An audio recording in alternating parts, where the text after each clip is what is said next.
જે સંતો થઈ ગયા છે, સંતો અને શાસ્ત્રો આજે આપણે ઘણું બધું આપી ગયા છે, છતાંય પણ આજે આપણા ક્યાંક કચાશ છે. જેસલ જાડેજા, સતી તોરલ, રૂપાને, મીરાબાઈ, ગંગા શક્તિ પાનબાઈ, કહળસંગ, બજરંગદાસ બાપુ, સૌરાષ્ટ્રની ધરતી પર તમામ બિરાજમાન સંતો આજના ગુણલા ગવાય છે. તો આજના યુગની અંદર આપણે કેમ આજે આપણા કોઈ ગુણગાન નથી ગાઈ શકતા? ક્યાંક આપણી કચાશ છે, ભજનની કચાશ છે.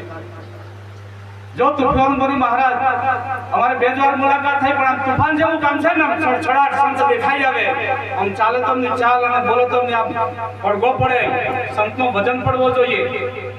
સંત માયકો ઉભો ના હોય,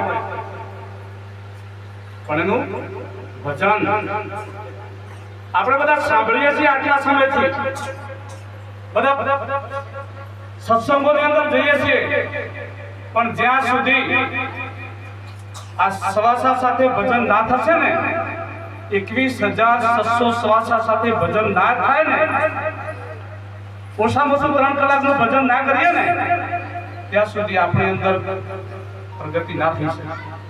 આ તો એક ખાલી ગાવું, નાચવું એ તો ખાલી મનોરંજન છે, પણ જિંદગી શ્વાસા ઉપર છે.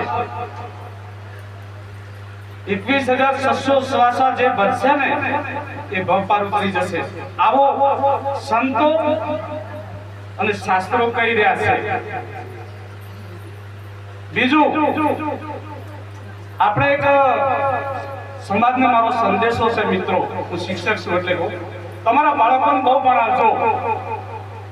આજે વિજ્ઞાન અને ટેકનોલોજીનો સમય છે, તમારા બાળકો ના ભણાવશો તો આજે સમાજની અંદર આપણે ક્યાં ઉભા રહી શકશું નહીં. એટલે ખાસ વિનંતી છે કે બાળકોને ભણાવજો. બીજું, એક બાળકોને મોબાઈલ નહીં આપતા મહેરબાન કરી. આ તમે આટલું નાના છોકરાને ટચ છડે જઈને મોબાઈલથી હાથમાં લઈને બેસે, પણ મોબાઈલથી બહુ નુકસાન થશે.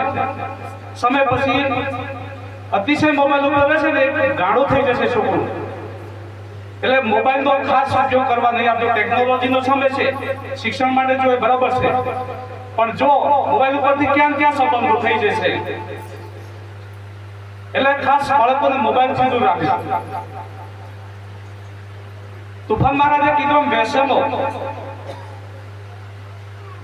આપણે આ વખત હું લંબડિયામાં રહું છું. રાવળી ગીરના દિવસે મેં બેઠા બેઠા જોયું હોય 98% આપણા જુવાનિયા છોકરાઓ દારૂ પીધેલી હાલતમાં આમ કિકિયારીઓ પાડે. એટલે આપણે સંત છીએ, એટલે આ તો સારા સંતો બેઠેલા છે, સારા આત્મજ્ઞાની પુરુષો છે, પણ આપણો સમાજ એવા કઈ દિશા તરફ જઈ રહ્યો છે?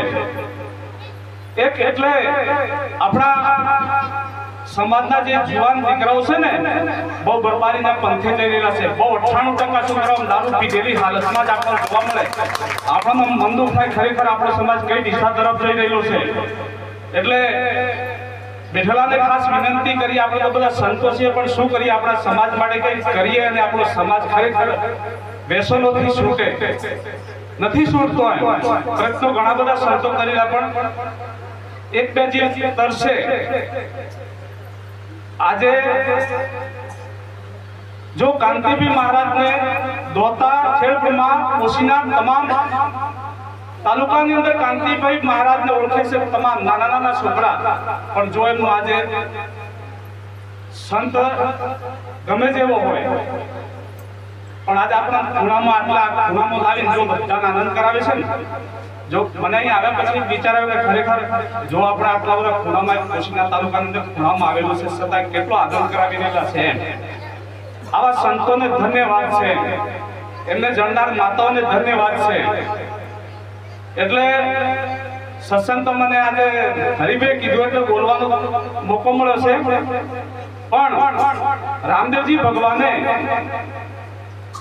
સમાધિ લીધી વખતે સંતોને 24 આજ્ઞાઓ કીધી હતી.